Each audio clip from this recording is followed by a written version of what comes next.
আল্লাহকে জিজ্ঞাসা করা হয়েছে, আল্লাহ যদি বলে এ আমার বান্দা দুটোর কোনটা নিবি, জান্নাত নিবি না নামাজ নিবি? জান্নাত নিবি। আল্লাহ যদি বলে এ আমার বান্দা বলতো নামাজ নিবি না জান্নাত, জান্নাত বলে কথা। তো চোখ বন্ধ করে একবারে উত্তর দিয়েছে, কেন?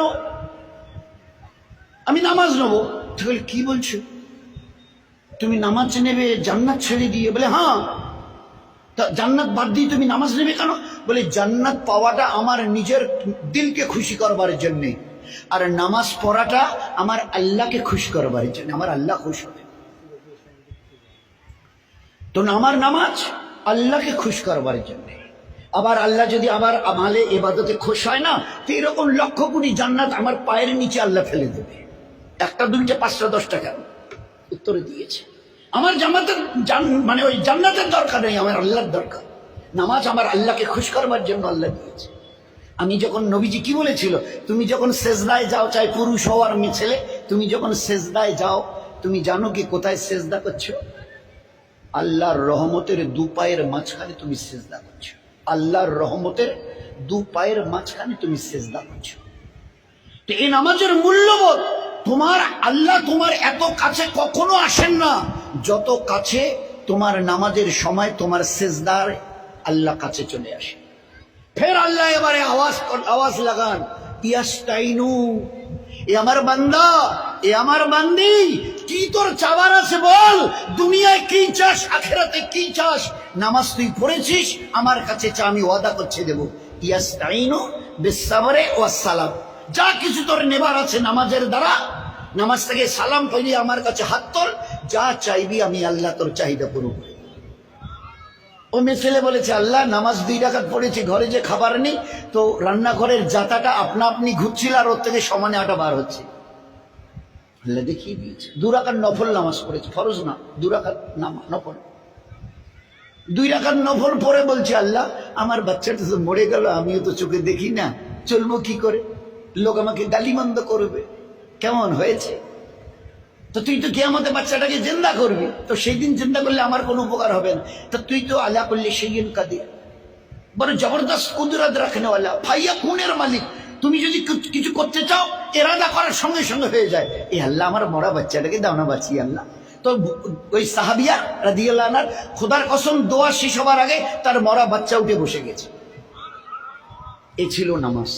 ওলামায়ে কেরাম, আমাদের ওলামা হযরতদের আল্লাহ জাযা খায়ের দিক, একদম এত সহজভাবে বুঝিয়েছেন হাদিসে পাকের দলিল দিয়ে।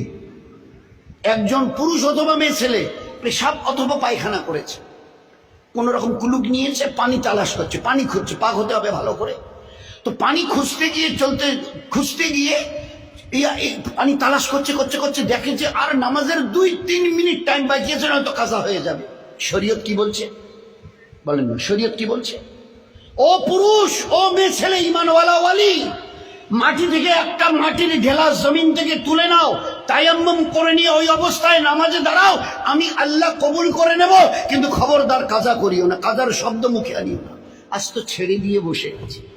কাজা বলা হয় ওয়াক্তের নামাজকে ওয়াক্তে না পড়ে একটু দেরিতে পড়া, একটু দেরিতে পড়া। আজকের বোধ হয় 3টা ওই 32 কি 35 36 ওই দিকে জোহর শেষ হয়, আসর শুরু হয়। তো 35 পর্যন্ত পড়লে জোহরের নামাজটা ওয়াক্ত হিসেবে পড়া যেত। এবারে 3:36 আর পড়া যাবে না, 1 মিনিট পার হয়ে গেছে, কাজা পড়তে হবে। দয়ার নবী বলছেন, আমার উম্মত আর পুরুষ আর মা বোন, ভালো করে কান খুলে শুনে নাও, আমি দয়ার নবী, রাহমাতুল লিল আলামিন, রাহমাতুল লিল আলামিন, দয়ার, আমি দয়ার নবী। কতটা দেরি করলে? বলে 1 মিনিট।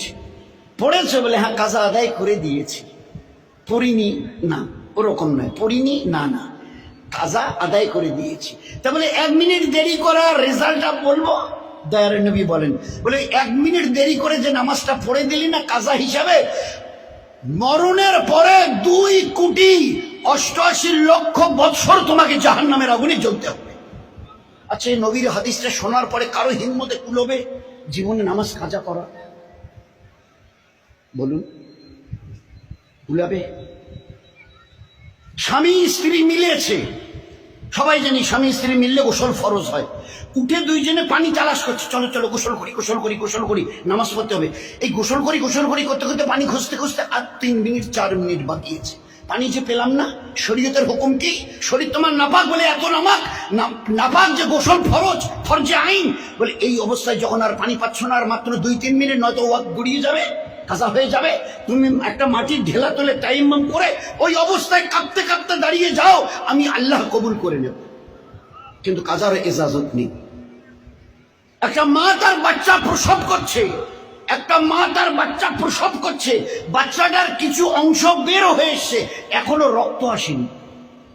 শরীয়তের হুকুম, তোমরা যারা তার পাশে আছো তারা ওই ছেলেটাকে বলো যে বাচ্চা প্রসব করছে আর বাচ্চার কিছু অংশ বের হয়ে এসছে, ওই অবস্থায় চোখের ইশারায় সে যেন, ও তো দাঁড়াতে আর পারবে না, বাচ্চা কিছুটা বেরিয়ে এসছে, ও রুকু ও সেজদা করতেও পারবে না, ওকে বলো ওই অবস্থায় চোখের ইশারায় যেন নামাজ আদায় করে, কাজা যেন না করে। আমি আল্লাহ কবুল করি না। ওই শোয়া অবস্থায় এখনো খুন আসেনি, এই অবস্থায় তার জন্য নামাজ পড়া ফরজ। এসব ভাবা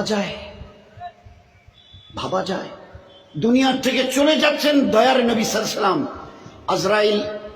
আজরাইল রূহ মুবারকের উপরে হাত দিয়েছে। মা আয়েশা বলছেন, ওই সময় দেখলাম আল্লাহর নবীর ঠোঁট নড়ছে, তো আমি কানটাকে নবীজির মুখের কাছে নিয়ে গেলাম, নিশ্চয়ই কিছু বিড়বিড় করছে যখন তো বোধহয় বলছে। আমি আমার কানটাকে নবীজির মুখের কাছে নিয়ে গেলাম, তো দুটো কথা বলেছে, তার মধ্যে একটা হলো এই, সালাত সালাত সালাত। এ আমার উম্মত, আমি দুনিয়া থেকে চলে যাচ্ছি, তোমাদের জন্য রেখে যাচ্ছি, নামাজ ছাড়িও না, ইয়া রফিকুল আলা বলে দুনিয়া থেকে চলে। জীবনের শেষ মুহূর্তে এ আমার উম্মত, আমি চলে যাচ্ছি, তোমাদের জন্য রেখে যাচ্ছি, এ নামাজকে কখনো ছাড়িও না। সেই নামাজের অবস্থা কি বলেন? এই জন্য সবাই আমরা নিয়ত করি, আমাদের পুরো বাড়ির, পুরো টাড়ির, পুরো সমাজ আর জামাতের 10 বছরের উপরে পুরুষ এবং মা বোন যারা আছে 10-এর উপরে, আমরা যেন এক ওয়াক্তের নামাজ দোস্ত কাজা না করি। চেষ্টা করতে পারবো ইনশাল্লাহ?